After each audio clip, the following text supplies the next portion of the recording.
And this last session is a call to action. What we'll be talking about is specifically the urgency. And I love the theme of the conference this year, the fierce urgency that we have to address the challenges in education, and for this particular panel, around marginalized communities, communities of color, and those in poverty. So without further ado, I want to begin with Kati, who will talk with us about some data around the achievement gap and what's going on nationally and some trends in education. And then we will move to Delia, who will talk with us and challenge us again on just such trends, not so much data, but conversations about those trends. And from there, I will begin to moderate a conversation. And as we listen to Kati and Delia, and as we think about what's being presented before us, much of what we want to do with this conversation is to talk about what we're going to do differently. We've spent this past couple of days in workshops. We've heard from some great plenary speakers. We've heard from experts, authors, and the like. We've heard from each other. We've become inspired. And then some of us will go back to our offices and do the same old, same old. We can't have that. We don't want to have that because there is an urgency here. So when we think about our questions, and you know, there may be some questions of clarification for Kati and Delia, but let's really gear this conversation to what we can do as education funders to really begin a movement and to take this urgency seriously and to make change. So with that, I want to begin with Kati.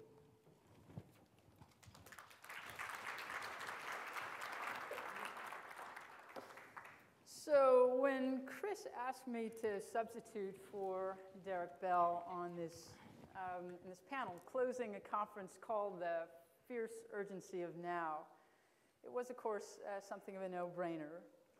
For starters, I get to team up with my friend Delia Pompa, who I think of as the smartest, most passionate, most tenacious person in Washington. So that was a no-brainer.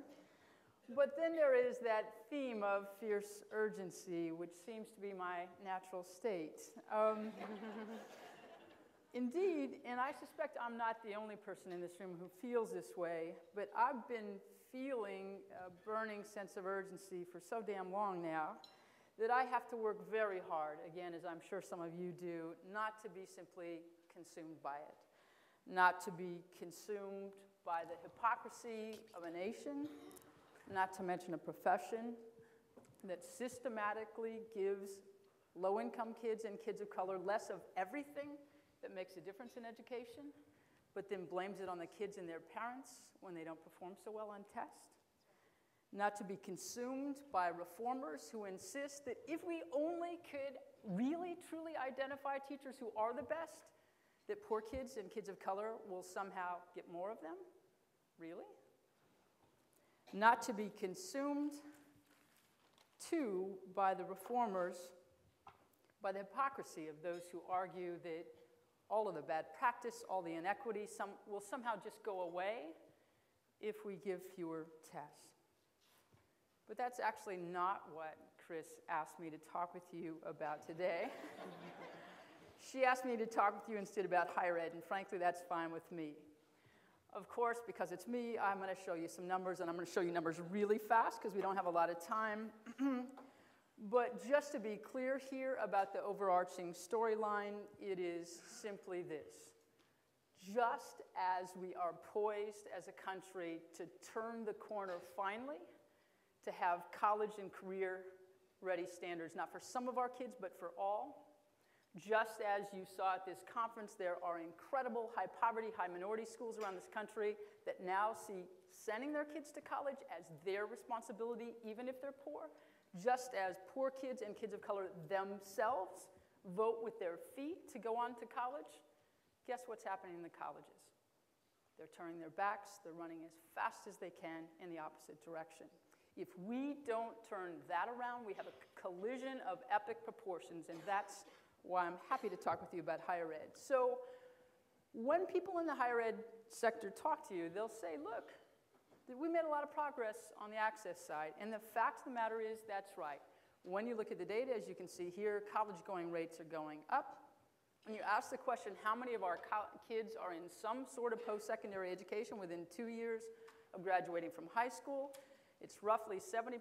If you look 4 years out, it's roughly 75%. So our kids are going on, and the college going rates are going up, in fact, for all groups of kids. This is the way the numbers look like by race. This is what the patterns look like by income. But, and this is a really important, but though college going is going up for kids of color, it's going up a lot faster, my friends, for those who are white. Over the last 20, 25 years or so, college going among African American kids is up by 13 points, among Latinos up by 12 points. Meanwhile, among white students up by 22 points. Result, very simply, gap in college going rates today is larger than it was 25 years ago. And though college going rates are going up for low-income students, we have still not reached the rate for low-income students today that we had for high-income students 30 years ago. And access, of course, isn't the only issue. There's a very serious question today of access for what? You look at these numbers, you see a very clear pattern. For African American Latinos in particular, far more likely to be concentrated in the for-profit sector and in two-year colleges, substantially less likely to be attending four-year, especially public four-year institutions. And what about graduation? This is a quick look at the graduation rates for four-year public and private universities nationwide. If I showed you the rates for for-profits, they're about 1/3 this high. And here are the rates for two-year colleges. So we have not only a question of access, but a very serious question of success as well. The result of these trends is very clear. We are making increases in college completion that are nowhere near commensurate with the increase in college going. So when you look at the numbers for white students, for example, college going up 22 points in the last 25 years, college completion up 13. For African Americans, college going up 13 points, college completion up 9. For Latinos, college going up 12 points, college completion up only 5. Add it all up, and what you end up with is very, very different rates of degree acquisition for different groups of young Americans. For every 100 white students we start with in our kindergartens nationally, somewhere around 37, 38 end up with at least a bachelor's degree. For African Americans, the results are about 1/2 that. For Latinos, roughly 1/3. And when you look at the data by family income, the results are even more disparate. If you look at American families from the top economic quartile, look at their families around, and their children around age 24 or 25, as you can see there, roughly 3/4 of those young people already have at least a bachelor's degree. Meanwhile, if you look at American families from the bottom economic quartile, those are families where the household income is more like $25,000 a year or below. Look at their children at that same age. What you learn, as you can see there, is only about 10% have that same bachelor's degree. You know, we're asked all the time, what are you trying to suggest there? And the answer is really pretty straightforward. What the data suggests is that unless you and I are somehow prepared to argue that children from upper middle and upper income families are almost 8 times as smart as children of the poor, this is a very clear signal, but the clearest we have that something's going very seriously wrong in these two systems of ours, K-12 and higher education, because that is precisely the result we're now getting at the line. Now, there's not a person in this room that doesn't understand deeply that differences of the sort I just showed you threaten the very health of our democracy. But frankly, even if you're not concerned about the health of our democracy or about social cohesion, you got to be worried about these numbers given who's growing in this country and who's not. The result of the interaction of these patterns is very straightforward. It's about our international lead slipping away. When you look at the numbers for all adults in this country, we still rank relatively high in terms of the proportion of our adult population with at least an associate's degree. But when you look at our young people, look rather different, right?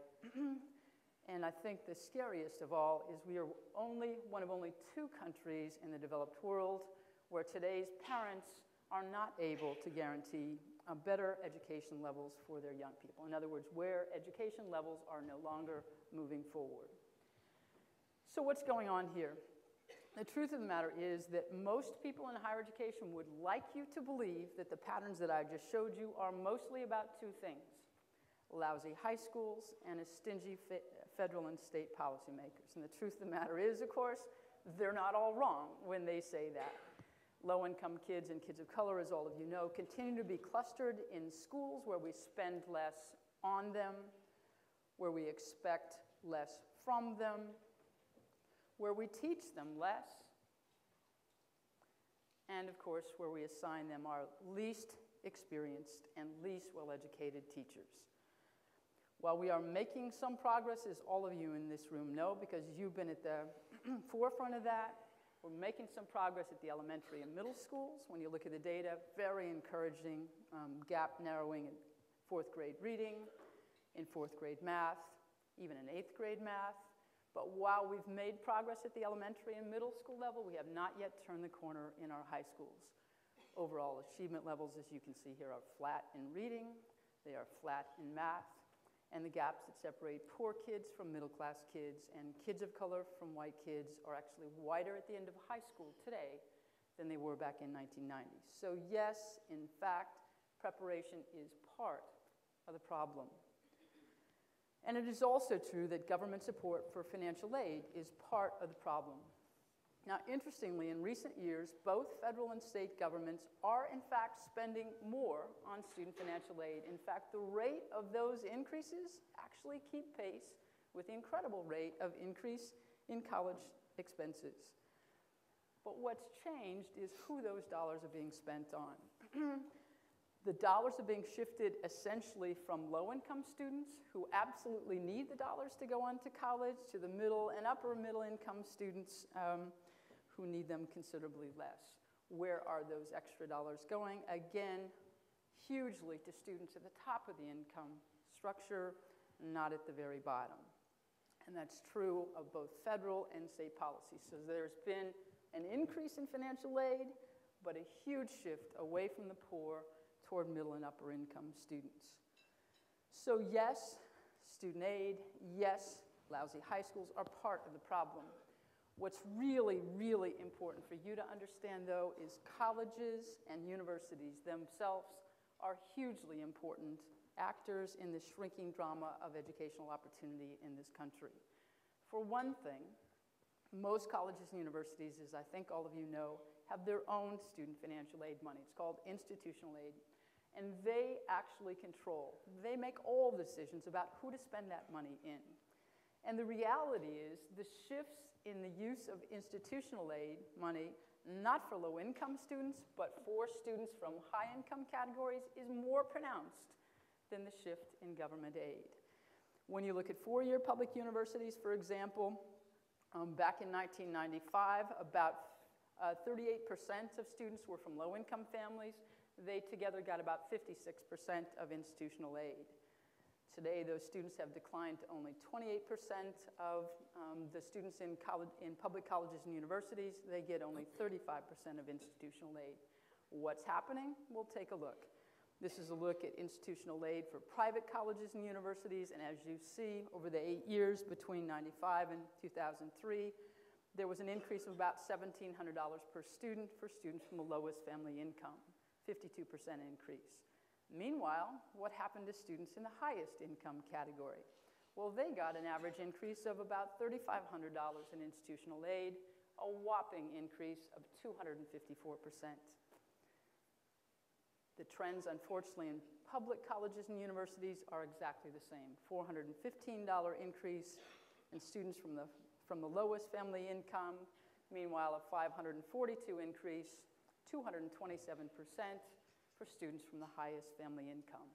And these patterns, by the way, are true even in our most prestigious public universities, the flagship universities and public research extensive universities that were actually created to provide high-quality education for students who couldn't afford a private education.